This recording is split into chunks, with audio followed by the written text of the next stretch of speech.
Hi, I'm Seamless, and right now I want to take some time to explain to you the process of how I pick songs for track review videos. Just because lots of people have asked questions, and so it feels like a smart thing to do.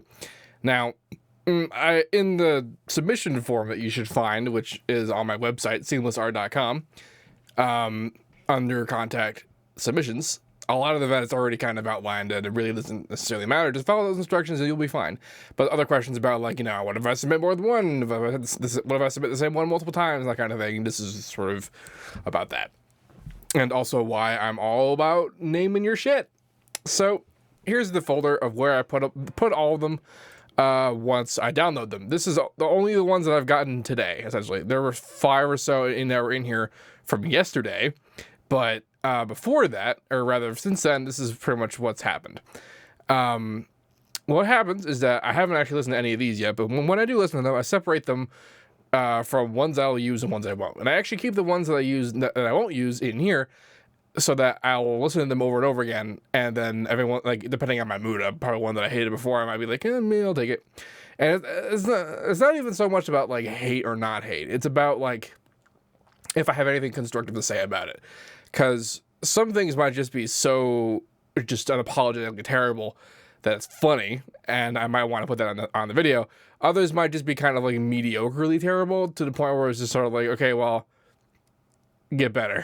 Like, I won't have. It's different than just whether or not I actually like the track, and I take tracks that are from every kind of other genre. I might. Like, let's explain. This will make more sense later, but submissions for any genre are fine, and you have more or less the same chance of making it onto a video than genres I blatantly like.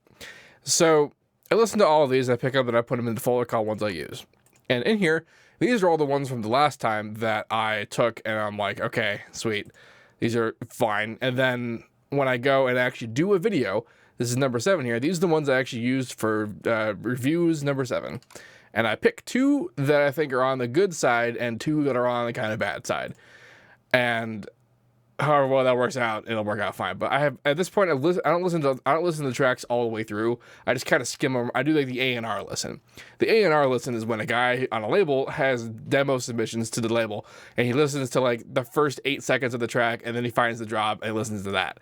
That is enough information to know whether or not that song is at least worth continuing to listen to. And then when you get to the point where it's okay, maybe it's worth continuing to listen to, you kind of put that in a different pile, and the rest kind of go away. This is that different pile. And here I know that these are fine enough that, like, they'll make a good enough discussion. And then I kind of just pick 2 that I think will be, yeah, these are good, here's why I like it, and 2 that are like, these are bad, here's how you can help, here's how you can fix, kind of things. And then these are the 4 that I chose for number 7. And I'm collating the ones I took just because so that I know not to do them again. Of course, this isn't like the most perfect system, but this is the system I'm using. Now, this is why it's super important that you name the files according to the way the instructions tell you to. Because if you don't, this is where you go. I don't really pay attention to the messages. I mean, I'll read them a little bit, and like if someone writes like their life story, I'm not gonna read that. That's not relevant information. And even if I did read it, though, I'm not gonna remember where or what any of these. I don't make the decisions based on like the messages. I get them out of the messages because that would be a piss poor environment to be having to listen to things by like looking at them in the list and then like saving text files and no. So this is all the information I have to go on when it's time to actually pick them. And you can see some people did the job right. Some people even go a bit farther and have 83 tags because they're MP3s. MP3s are fine. Waves are fine. I don't really care what format you send me. So if you want to, there is a 25 megabyte limit on the direct upload. But if you're gonna give me a link to like a SoundCloud, which by the way have downloads enabled if you do that, then you can make it however big SoundCloud lets you make it. You also need to make sure that if you do that your SoundCloud file is named properly, because even if the page is named right, if I download the file, it's probably still going to be called something like Second Future House Track or Neuro 140 F minor or what else? Just Stormwind.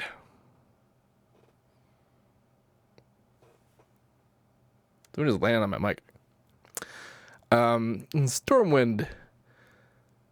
What else is funny? Most of them are pretty okay.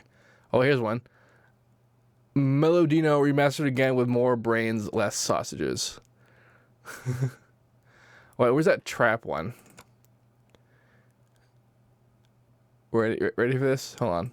Oh, wait, that's the number. Don't need that. Don't care about you.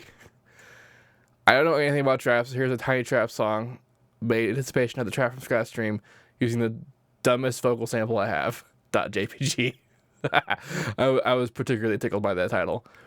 But as funny as that is, that's what I got to go on. And someone in the comments of the YouTube video said that I should probably put a track list up of the tracks that are on there so that people know if their tracks got reviewed. And considering I'm only doing 4 of these tracks per video, if you watch the video, you should know if your track got reviewed. That's how you find out if your track got reviewed. I don't tell anybody, like, once these things are in here, I'm not interacting with the message ever again. I'm not interacting with, because, like, it doesn't, this is more efficient than what I was doing before with the live stream, but it's not so wonderful that I can, like, go back and get all that information immediately and then, like, interact and be like, bro, your thing doesn't go up on a video, kind of thing. If you want to find out, if you want to know if your video got reviewed, if your track got reviewed, watch the video. And it should be pretty clear, you know. I'll only do 4 of the songs. You can just skip around and listen, and you should immediately recognize if it's yours. And then, you know, when it's yours, I say, like, this is a track that's called 121915. Don't know who it's by, but I know maybe it was made on the 21st of January 1915, or maybe it was made on the 12th of whatever the 19th month was of 2015.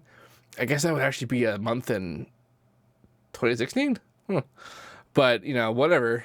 Or, oh, wait, what could that possibly be? Or maybe it's like one of mine, a 121 BPM track made in September of 2015. Could be like that. A track called Asylum. I don't know who that is. This is why naming things are important, because that's pretty much the only exposure you're gonna get is when I say the name of the song. And people are gonna want to know, you know, especially in the case if it's a song they like. Even if I don't necessarily like it, someone else might love it. And all they're gonna have to go on is the name of the track. So you better make damn sure that your name is on the track. That's how this works. So as far as multiples go, like, I'm sure some of these are multiple. Actually, just straight up double right here. And some people send in numerous. Actually, these are all different people. It is very similar looking names. And, like, I'm sure I'm not going to stop if, you know, 2 months from now, someone who submits something now is like, I want to submit the same song again. They can. I said, submit different songs, whatever, because the process is not necessarily a lottery, but it's close enough to the point where, like, because if whatever ones I don't pick out of here, they go into one. Oops. Whatever ones that don't make it into the ones I'll use, I'll still check. Because when it comes time to pick songs for the video, I listen to all of these, pick the ones I'm going to take, then listen to them again, and then whittle them down to 4 that I'm going to use. And then when I do it again, I'm going to do it all again with a new batch of songs, but the old batch is still going to be in there. So your old ass submission is still going to be in there, unless for some reason I just hate it and never want to pick it. I'm not going to delete it. It's never going to go away. It'll still just be in here. I'm just going to get rid of this one, though, because it's a double one. It's already here. And when I find doubles, that's what I'll do. Anyway, yeah, that should be pretty straightforward. If you have any questions about this, please let me know. My website is SeamlessR.com, and the submission for all of this is located on the contact page under submissions. If you have any questions about that, also let me know. Don't forget to like, comment, subscribe. Don't forget to watch the viewer review track review video, because if you put a song in there, that's where it's going to be. And as usual, have a nice day.